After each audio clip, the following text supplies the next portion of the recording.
ನಮಸ್ತೆ. ಕಥೆಗಳಿಂದ ಪರಿವರ್ತನೆಗೆ ಸ್ವಾಗತ. ಓದ್ತಾ ಇರೋ ಬುಕ್ಕು ಕ್ಷಣ ಹೊತ್ತು ಆಣೆ ಮುತ್ತು ಬರ್ತಿರೋದು ಎಸ್‌ಷಡಕ್ಷರಿ ಸರ್ ಭಾಗ 4.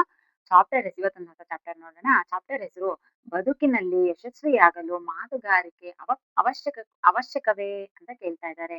ಹೌದು, ನಾನ್ ಹೇಳೋದು ಹೌದು ಅಂತ. ಬದುಕಿನಲ್ಲಿ ನಾವ್ ಏನೇ ಯಶಸ್ವಿ ಆಗ್ಬೇಕು, ಸಾಧನೆ ಮಾಡ್ಬೇಕು ಅಂದ್ರೆ, ನಾವೇನನ್ನಾದ್ರೂ ಒಂದು ಮಾಡ್ಬೇಕು, ಸಾಧನೆ ಮಾಡ್ಬೇಕು ಅಂದ್ರೆ ನಮಗೆ ಮಾತುಗಾರಿಕೆ ತುಂಬಾ ಅವಶ್ಯಕತೆ ಅಲ್ವಾ? ನಿಮಗೂ ಹೌದು ಅನ್ಸಿದ್ರೆ ಎಸ್ ಅಂತ ಕಮೆಂಟ್ ಮಾಡಿ. ಓಕೆನಾ? ನೋಡೋಣ ಇವತ್ತು ಚಾಪ್ಟರ್ ಅಲ್ಲಿ ಏನಿದೆ ಅಂತ. ಬದುಕಿನಲ್ಲಿ ಯಶಸ್ವಿಯಾಗಲು ಮಾತುಗಾರಿಕೆ ಅವಶ್ಯಕವೇ ಎಂಬ ಕಾಲೇಜು ವಿದ್ಯಾರ್ಥಿಗಳ ಪ್ರಶ್ನೆಗೆ ಪ್ರಾಂಶುಪಾಲರು ಉಲ್ಲೇಖಿಸಿದ ಒಂದು ವಿನೋದ ಪ್ರಸಂಗ. ಅಂದ್ರೆ ಕಾಲೇಜಿನಲ್ಲಿ ಸ್ಟೂಡೆಂಟ್ಸ್ ಕೇಳ್ತಾರೆ ಅವರ ಪ್ರಿನ್ಸಿಪಾಲ್ ಸರ್ನ. ಅಂದ್ರೆ ನಾವು ಬದುಕಲ್ಲಿ ಯಶಸ್ವಿ ಆಗ್ಬೇಕು ಅಂದ್ರೆ ಮಾತುಗಾರಿಕೆ ಚೆನ್ನಾಗಿರ್ಬೇಕಾ ಅಂತ ಹೇಳಿ ಮಕ್ಕಳು ಪ್ರಿನ್ಸಿಪಾಲ್ ಸರ್ನ ಕೇಳ್ತಾರೆ. ಈಗ ಅವರು ಒಂದು ಕಥೆ ಹೇಳ್ತಾರೆ, ನೋಡೋಣ, ಚೆನ್ನಾಗಿದೆ. ಹಳ್ಳಿಯಿಂದ ಒಬ್ಬ ಬುದ್ಧಿವಂತ ಯುವಕ ನಗರಕ್ಕೆ ಬಂದ. ಒಬ್ಬ ವ್ಯಾಪಾರಸ್ಥರ ಬಳಿ ಗುಮಾಸ್ತನಾಗಿ ಕೆಲಸಕ್ಕೆ ಸೇರ್ದ. ಹಳ್ಳಿನಿಂದ ಒಂದು ಹುಡುಗ ಬಂದ ಸಿಟಿಗೆ ಕೆಲಸ ಹುಡ್ಕೊಂಡು ಅಲ್ಲೇ ಒಬ್ಬ ವ್ಯಾಪಾರ ಮಾಡುವ ನಂತರ ಗುಮಾಸ್ತನಾಗಿ ಕೆಲಸಕ್ಕೆ ಸೇರ್ಕತಾನೆ. ಯುವಕ ಬುದ್ಧಿವಂತ, ಹಸನ್ಮುಖಿ, ಒಳ್ಳೆಯ ಸ್ವಭಾವದವನು, ಮಹತ್ವಾಕಾಂಕ್ಷಿ, ಚೆನ್ನಾಗಿ ಮಾತನಾಡ್ತಿದ್ದ, ಚೆನ್ನಾಗಿ ಕೆಲಸವನ್ನು ಸಹ ಮಾಡ್ತಾ ಇದ್ದ.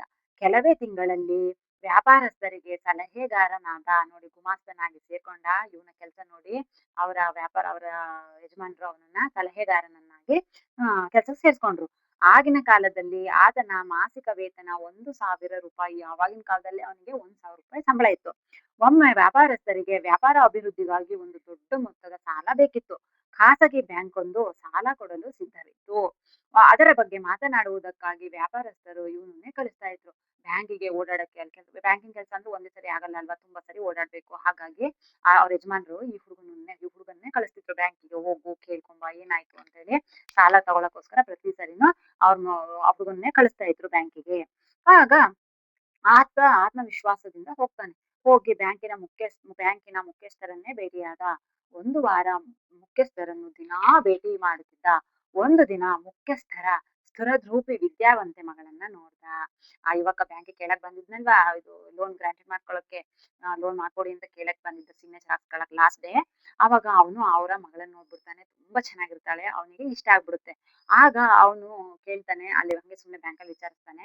ಹೌದು, ಅವರು ಬ್ಯಾಂಕ್ ಮುಖ್ಯಸ್ಥರ ಮಗಳು, ಅವಳಿಗೀಗ ಮದುವೆ ಮಾಡಕ್ಕೆ ಇವ್ರು ನಮ್ ಸರು ಗಂಡು ಹುಡುಕ್ತಿದ್ದಾರೆ ಅಂತ ಅಲ್ಲಿ ಹೇಳ್ತಾರೆ.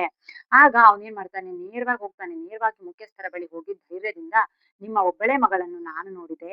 ನಾನೀಗ 1,000 ರೂಪಾಯಿ ಸಂಪಾದಿಸುತ್ತಿದ್ದೇನೆ. ನನ್ನನ್ನೇ ಮದುವೆಯಾಗಲು ಕೇಳಿದರೆ ನಿಮ್ಮ ಮಗಳು ಒಪ್ಪುತ್ತಾಳಾ ಅಂತ ಹೇಳಿ ಆ ಹುಡುಗ ಡೈರೆಕ್ಟ್ ಆಗಿ ಆ ಬ್ಯಾಂಕ್ ಅಲ್ಲಿರೋ ಸರ್ನ ಡೈರೆಕ್ಟ್ ಆಗಿ ಹೋಗಿ ಕೇಳ್ಬಿಡ್ತಾನೆ. ನಾನ್ ನಿಮ್ ಮಗಳನ್ನ ಮದ್ವೆ ಆಗ್ತೀನಿ, ನನಗೀಗ 1,000 ಸಂಬಳ, ಮದ್ವೆ ಆಗ್ಬೋದಾ, ನಿಮ್ ಮಗಳು ನನ್ನ ಒಪ್ಕೊಂತಾಳ ಮದ್ವೆ ಆಗಕ್ಕೆ ಅಂತ ಹೇಳಿ ಡೈರೆಕ್ಟ್ ಆಗಿ ಕೇಳ್ತಾಳೆ. ಆಗ ಮುಖ್ಯಸ್ಥರು ದಿಟ್ಟಿಸಿ ನೋಡಿ, ಕೋಪ ಬರುತ್ತೆ ಅವರಿಗೆ. ತಮಾಷೆ ಮಾಡ್ಬೇಡ ನೀನು, ಬ್ಯಾಂಕಿನ ಮಾಲೀಕನಾದ ನನ್ನ ಮಗಳು 1,000 ರೂಪಾಯಿ ಸಂಬಳ ತೆಗೆದುಕೊಳ್ಳುವ ಗುಮಾಸ್ತನನ್ನು ಮದುವೆಯಾಗಲು ಹೇಗೆ ಒಪ್ತಾಳೆ? ಖಂಡಿತ ಒಪ್ಪಲ್ಲ ಅವಳು ಅಂತ ಹೇಳಿ ಹೇಳ್ತಾರೆ ಅವರು ಸರ್. ಆಗ ಸ್ವಲ್ಪ ಯೋಚಿಸಿ ಯುವಕ ಏನ್ ಹೇಳ್ತಾನೆ, ನಾನು ವ್ಯಾಪಾರಸ್ಥರ ಪಾಲುದಾರನಾಗಿದ್ದರೆ ಆಕೆ ಒಪ್ಪಿಕೊಳ್ತಾರಾ ಅಂತ ಹೇಳಿ ಕೇಳ್ತಾನೆ.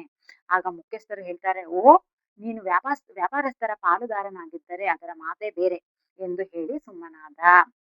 ಬ್ಯಾಂಕಿನಿಂದ ಸಾಲ ಮಂಜೂರಾದ ಪತ್ರ ತೆಗೆದುಕೊಂಡು ಯುವಕ ವ್ಯಾಪಾರಸ್ಥರ ಹತ್ರ ಬಂದ. ವ್ಯಾಪಾರಸ್ಥರು ತುಂಬಾ ಖುಷಿ ಆಗ್ಬಿಡ್ತು. ಓ, ಪರವಾಗಿಲ್ಲ, ಇವನು ನನಗೆ ಎಷ್ಟು ದೊಡ್ಡ ಉಪಕಾರ ಮಾಡ್ದ, ಅಂತೂ ಕೊನೆಗೂ ಬ್ಯಾಂಕಿಗೆ ಓಡಾಡಿ ನನಗೆ ಬ್ಯಾಂಕಲ್ಲಿ ಲೋನ್ ಸಿಗೋ ಹಾಗೆ ಮಾಡ್ದ ಅಂತ ಹೇಳಿ ತುಂಬಾ ಖುಷಿ ಆಯ್ತು ಅವ್ರ ಓನರಿಗೆ. ಆಗ ಯುವಕ ಕೇಳ್ತಾನೆ, ಮಾಲೀಕರೇ, ನನ್ನದೊಂದು ಸಣ್ಣ ಬೇಡಿಕೆ. ನೀವು ನನ್ನನ್ನು ನಿಮ್ಮ ವ್ಯಾಪಾರ ಸಂಸ್ಥೆಯ ಪಾಲುದಾರನನ್ನಾಗಿ ಸೇರಿಸಿಕೊಳ್ಳಿ ಅಂತ ಹೇಳಿ ಕೇಳ್ತಾನೆ. ವ್ಯಾಪಾರಸ್ಥರಿಗೆ ಸ್ವಲ್ಪ ಸಿಟ್ಟು ಬಂತು, ಆದರೂ ಅದನ್ನು ತೋರಿಸಿಕೊಳ್ಳಲಿಲ್ಲ. ಆದರೆ ಏರು ದನಿಯಲ್ಲಿ, ನಾನು ನಿನ್ನನ್ನು ಪಾಲುದಾರನನ್ನಾಗಿ ಏಕೆ ತೆಗೆದುಕೊಳ್ಳಬೇಕು? ಅಷ್ಟಕ್ಕೂ ನೀನು ಯಾರು ಅಂತ ಹೇಳಿ ಅವನು ಹೇಳ್ತಾನೆ. ನಾನ್ ನಿಮ್ ಪಾರ್ಟ್ನರ್ ಆಗ್ಬಿಡ್ತೀನಿ ಅಂತ ಆ ಹುಡುಗ ಹೇಳಿದ ತಕ್ಷಣ ನೀವು ಕೋಪ ಬಂತು, ಆದ್ರೂ ತೋರ್ಸ್ಕೊಳ್ಳಲ್ಲ. ಯಾಕೆ ಹೇಳಿ, ಬ್ಯಾಂಕ್ ಲೋನ್ ಮಾಡ್ಕೊ ಬಂದಿದ್ದಾನೆ, ಬ್ಯಾಂಕ್ ಲೋನ್ ಬೇರೆ ಸಿಗ್ತಾ ಇದೆ, ತುಂಬಾ ಖುಷಿ ಬೇರೆ ಆಗಿದೆ, ಹಾಗಾಗಿ ತುಂಬಾ ಕೋಪ ಮಾಡ್ಕೊಳ್ಳಲ್ಲ ಅವನು. ನಾನೇ ನಿನ್ನ ಪಾರ್ಟ್ನರ್ ಆಗಿ ಮಾಡ್ಕೋಬೇಕು, ನೀನ್ ಯಾರು ನನ್ನ ಪಾರ್ಟ್ನರ್ ಮಾಡ್ಕೊಳಕ್ಕೆ ಅಂತ ಹೇಳಿ ಕೇಳ್ತಾನೆ. ಆಗ ಯುವಕ ಹೇಳ್ತಾನೆ, ಈಗ ನಾನು ಯಾರು ಅಲ್ಲ ಅಂತ ನನಗೂ ಗೊತ್ತು. ನಾನು ಆ ಬ್ಯಾಂಕಿನ ಮುಖ್ಯಸ್ಥರ ಅಳಿಯನಾದರೆ ಆಗ ನೀವು ನನ್ನನ್ನು ಪಾಲುದಾರನನ್ನಾಗಿ ಮಾಡಿಕೊಳ್ತೀರಾ ಅಂತ ಹೇಳಿ ಕೇಳ್ತಾನೆ. ಅವನು ಎಷ್ಟು ಬುದ್ಧಿವಂತ ನೋಡಿ. ಅಲ್ಲೇನ್ ಕೇಳ್ತಾನೆ ಬ್ಯಾಂಕ್ ಮ್ಯಾನೇಜರ್ ಹತ್ರ, ನಾನು ಆ ವ್ಯಾಪಾರಸ್ಥರ ಪಾರ್ಟ್ನರ್ ಆದ್ರೆ ನೀವು ನನ್ನನ್ನ ಅಳಿಯನ್ನಾಗಿ ಮಾಡ್ಕೋತೀರಾ ಅಂತ ಕೇಳ್ತಾನೆ. ಅವ್ರು ಹ್ಞೂ ಓ ಓಕೆ ಅಂತ ಹೇಳಿರ್ತಾರೆ.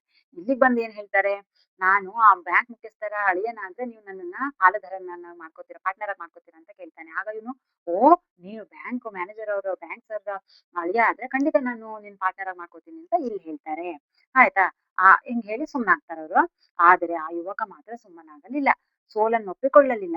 ಪ್ರಯತ್ನ ಮುಂದುವರೆಸಿದ. ಮುಂದೆ 2 ತಿಂಗಳಲ್ಲಿ ಇಬ್ಬರನ್ನೂ ಒಪ್ಪಿಸಿ ಬ್ಯಾಂಕಿನ ಮುಖ್ಯಸ್ಥರ ಮಗಳನ್ನು ಮದುವೆಯೂ ಆದ. ಇಲ್ಲಿ ಪಾಲುದಾರನು ಅದ ನೋಡಿ ಅವ್ರು ಹಂಗ್ ಹೇಳಿದ್ರು, ಇವ್ರು ಹಿಂಗ್ ಹೇಳಿದ್ರು ಅಂತ ಅವ್ನು ಸುಮ್ನಾಗ್ಲಿಲ್ಲ. ಅವ್ರೇನೋ ಸುಮ್ನಾಗ್ಬಿಟ್ರು. ಓ ಸರಿ ಅಂತ ಹೇಳಿ. ಆದ್ರೆ ಇವ್ನು ಸುಮ್ನಾಗ್ಲಿಲ್ಲ. ಸತತ ಪ್ರಯತ್ನದಿಂದ ಬ್ಯಾಂಕ್ ಮ್ಯಾನೇಜರ್‌ನೂ ಒಪ್ಸಿದ, ಮಗಳನ್ನೂ ಒಪ್ಸ್ದ. ಅಲ್ಲಿ ಮದ್ವೆ ಆದ. ಅಲ್ಲಿ ಮದ್ವೆ ಆದ ತಕ್ಷಣ ಅವ್ರ ಅಳಿಯ ಅಂತ ಹೇಳಿ ಇವ್ರು ವ್ಯಾಪಾರಸ್ಥರು ಅವನನ್ನ ಪಾರ್ಟ್ನರ್ ಆಗಿ ಮಾಡ್ಕೊಂಡ್ರು. ಅಲ್ವಾ? ಪ್ರಸಂಗವನ್ನು ಕೇಳಿದ ವಿದ್ಯಾರ್ಥಿಗಳು ಆ ಯುವಕ ಯಾರು ಸರ್ ಅಂತ ಕೇಳ್ತಾರೆ. ಆಗ ಅವ್ರು ಹೇಳ್ತಾರೆ ಪ್ರಾಂಶುಪಾಲರು, ಆ ಯುವಕ ಯಾರೆಂಬುದು ಮುಖ್ಯವಲ್ಲ ಈಗ ಗೊತ್ತಾಯ್ತಾ?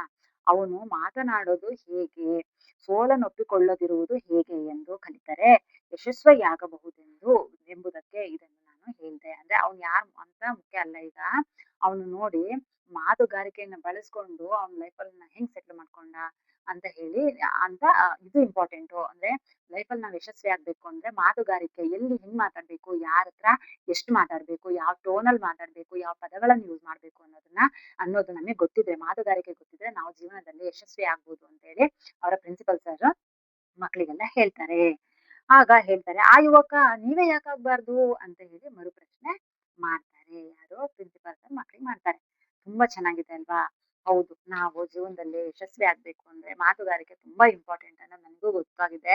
ಅಂದ್ರೆ ನಾವು ಮಾತುಗಾರಿಕೆ ಅಂದ್ರೆ ಹಂಗೆ ಬಡ ಬಡ ಬಡ ಬಡ ಎಲ್ಲಿ ಬೇಕಾದ್ರೆ ಹೆಂಗ್ ಬೇಕಾದ್ರೂ ಹಂಗೆ ಆ ತುಂಬಾ ಫುಲ್ ಜೋರ್ ವಾಯ್ಸಲ್ಲಿ ಗಡಸು ಧ್ವನಿಯಲ್ಲಿ ಇನ್ನೊಬ್ರಿಗೆ ಇರಿಟೇಷನ್ ಆಗೋ ತರ ಹೆಂಗೆಂಗೋ ಮಾತಾಡೋದಲ್ಲ. ಅದು ಮಾತುಗಾರಿಕೆ ಅಂತ ಅನ್ಕೊಳಲ್ಲ.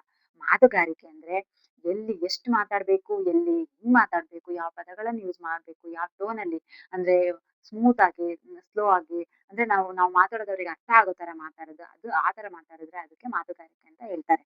ಅಲ್ವಾ? ಇವಾಗ ನಾವು ಚೆಕ್ ಮಾಡ್ಕೊಳ್ಳೋಣ. ನಾವು ತುಂಬಾ ಅತಿಯಾಗಿ ಮಾತಾಡ್ತಾ ಇದ್ದೀವಾ? ಬ್ಯಾಡ್ ವರ್ಡ್‌ಗಳನ್ನ ಯೂಸ್ ಮಾಡ್ತಾ ಇದ್ದೀವಾ? ನಮ್ಮ ಟೋನು ಯಾವ ರೇಂಜಿಗಿದೆ? ತುಂಬಾ ಹೈ ಲೆವೆಲಲ್ಲಿ ಮಾತಾಡ್ತಾ ಇದ್ದೀವಾ? ನಾವು ಮಾತಾಡೋಕೆ ಶುರು ಮಾಡಿದ್ರೆ ಇನ್ನೊಬ್ರಿಗೆ ಇರಿಟೇಷನ್ ಆಗ್ತಾ ಇದೆಯಾ?